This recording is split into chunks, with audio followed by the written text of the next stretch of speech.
7-year-old girl survived the initial attack.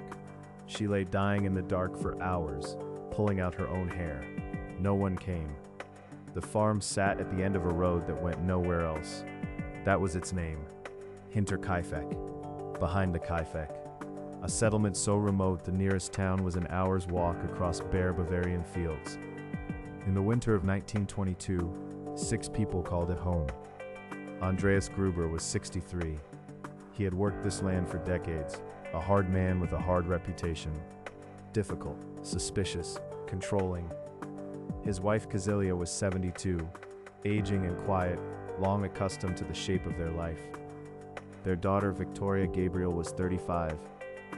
Her husband Karl had gone to the Great War and never come back, leaving her alone with 2 children. Little Kazilia was 7 years old, curious, bright, the kind of child who loved school and asked too many questions.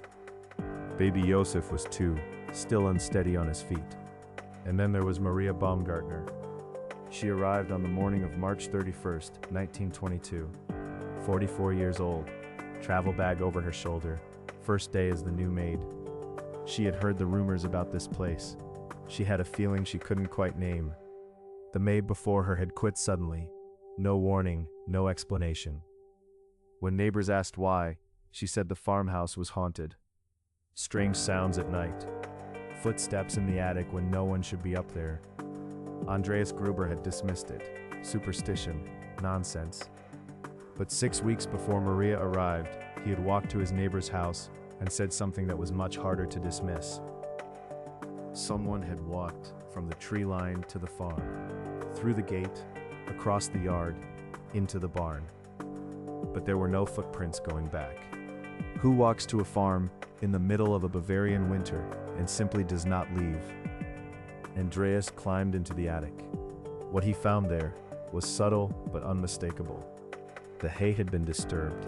A newspaper lay open, a recent edition, not one from his own house. Someone had been sleeping up there. Someone had been living above his family for weeks, possibly longer. He told neighbors. He mentioned it to the newspaper delivery boy. He went back to the attic and found nothing more. And then inexplicably he let it go. March turned cold. Little Kazilia kept going to school. Baby Joseph slept in his crib. Maria Baumgartner unpacked her bags in the maid's quarters and settled in for her first night on the job. By morning, all 6 of them were dead. 4 days later, a neighbor would walk into that barn and find a scene he would spend the rest of his life trying to forget. The killer worked methodically. They lured the adults to the barn, one by one, probably through some pretext, a noise outside, an animal in distress. Andreas first, his wife Kazilia, then Victoria, each struck from behind with a mattock, a heavy iron-headed farm tool, fast, efficient, silent. Then the killer went inside the house. Maria Baumgartner was in her room, her first night, her last night. Baby Joseph was in his crib, and somewhere in that house was 7-year-old Kazilia. When the bodies were eventually found, the investigators would note something no one who read that report ever forgot. Young Kazilia had not died with the others. She had survived. She had been dragged to the barn and left in the dark with the bodies of her grandmother, her mother, and her grandfather, and she had lain there for hours. The evidence was in her hands. She had torn out clumps of her own hair. She was still holding them when she died. The killer had left her there to die slowly, not out of necessity, by choice. And then something happened that makes this case unlike almost any other murder in recorded history. The killer stayed. The neighbors noticed the smoke first. For 4 days after the murders, smoke kept rising from the Hinterkaifeck chimney. The livestock were fed and watered on schedule. The cows were milked. Food disappeared from the kitchen. Mail was collected. The fire stayed burning. Think about what that actually means. 6 people lay dead in the barn and in the house, and someone was living among them, cooking, sleeping in those beds, caring for those animals. For 4 days, none of the neighbors thought to check. Smoke meant someone was home. If the Grubers kept to themselves, they kept to themselves. That was their business. Little Kazilia didn't show up to school. Her teacher noticed. No one called the farm. In a community this isolated, social welfare was informal at best. The family had always been strange, private, best to leave them alone. On April 4th, 1922, That changed. A group of neighbors finally walked down the road to Hinterkaifeck. Among them was a man named Lorenz Schlittenbauer, someone with his own complicated history with the Gruber family, a history investigators would eventually find very interesting. Schlittenbauer opened the barn door. What they found inside was beyond anything they had a framework for. The adults in the barn, Maria Baumgartner in the house, baby Josef in his crib, and a 7-year-old girl who had not died quickly. Police from Schrobenhausen arrived within hours. By the next morning, the Munich press had the story. Within days, it was national news. But here is what the newspapers didn't print. When investigators examined the attic, the same attic where Andreas had found signs of habitation weeks earlier, they found it again. Hay disturbed, spaces where a body had lain for nights, a recently opened tin of food, signs of habitation that predated the murders. The killer had not just stayed after, they had been living there before.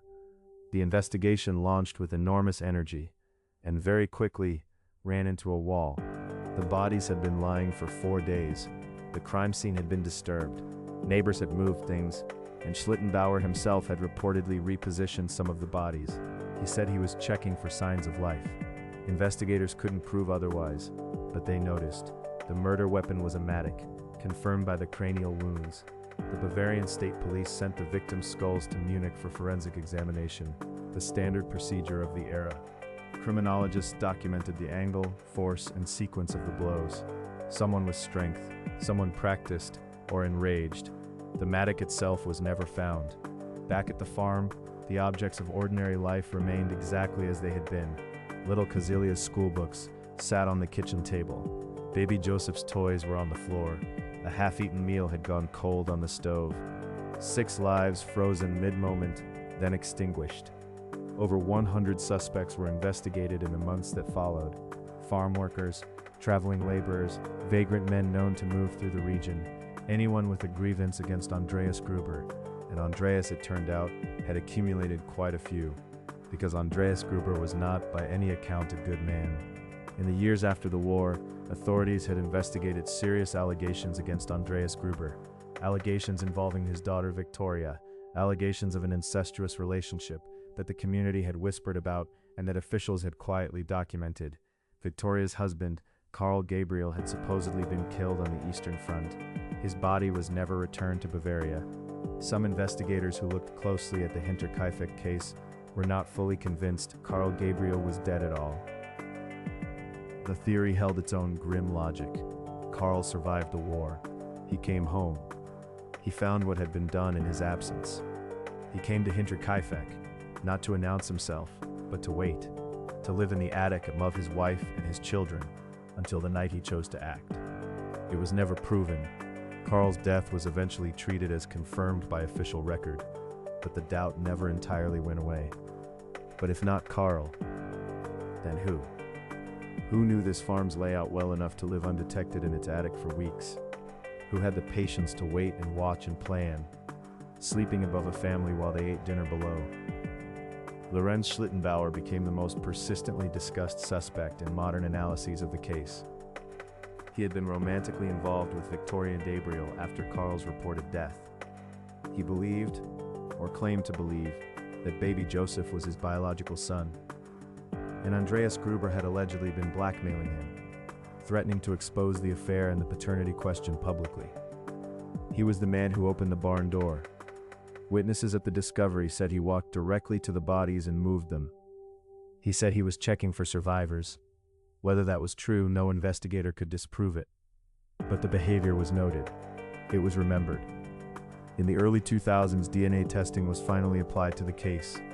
The results excluded Lorenz Schlittenbauer as the father of baby Joseph. His central motive, the one that made him look most credible as a suspect, collapsed, and the case went cold again.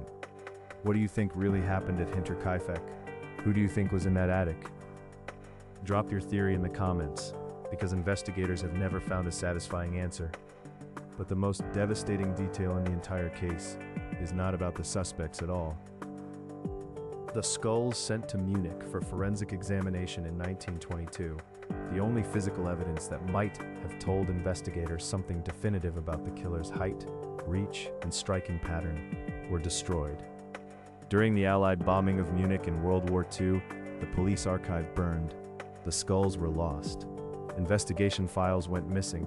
Whomever killed those 6 people had been given by accident the perfect cover. History itself had erased the evidence. Hinterkaifeck farm no longer exists. It was demolished in 1923, 1 year after the murders. The community couldn't sell it. No one would live there. No one wanted to try. So they tore it down and let the field grow back over it. What do you do with a place where something like that happened? Is it the land itself that carries it, or just the knowledge of what once stood there? The 6 victims were buried in the churchyard at Weidhofen. Andreas and Kazilia Gruber, Victoria Gabriel, baby Josef, 2 years old, Maria Baumgartner, who had been on the job less than 1 day, and little Kazilia, 7 years old, who had survived the impossible right up until the moment she didn't. The investigation formally continued for years.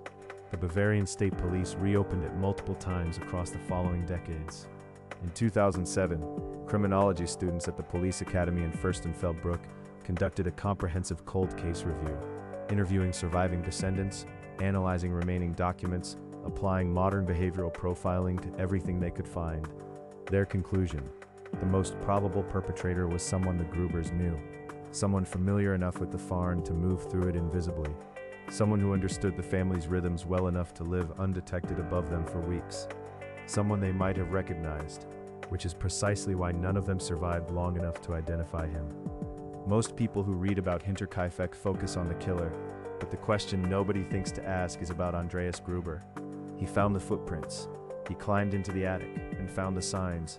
He knew something was coming, and he stayed. He kept his family on that farm. He told neighbors, but he never went to authorities. Why? Was he protecting someone? Was he afraid that a police investigation would draw attention to his own secrets? The allegations, the rumors, the things he'd done and covered up? Did the things Andreas Gruber was hiding cost all 6 of them their lives? We don't know. We cannot know. The file is incomplete.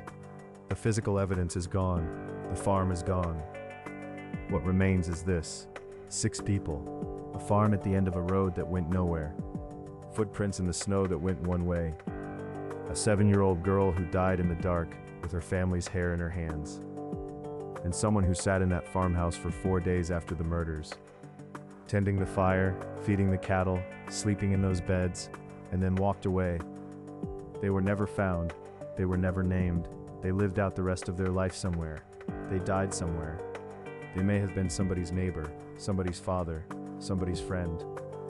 104 years later, no one has ever been charged. No one has ever confessed. The person who hid in that attic, who watched through the floorboards, who planned and waited and then stayed. They didn't disappear into mystery. They disappeared into ordinary life. That is what Hinterkaifeck really is. Not a ghost story, not an unsolved puzzle waiting for the right detective. It is proof of how completely a person can vanish inside the world that keeps moving around them, and how little justice actually requires to fail completely.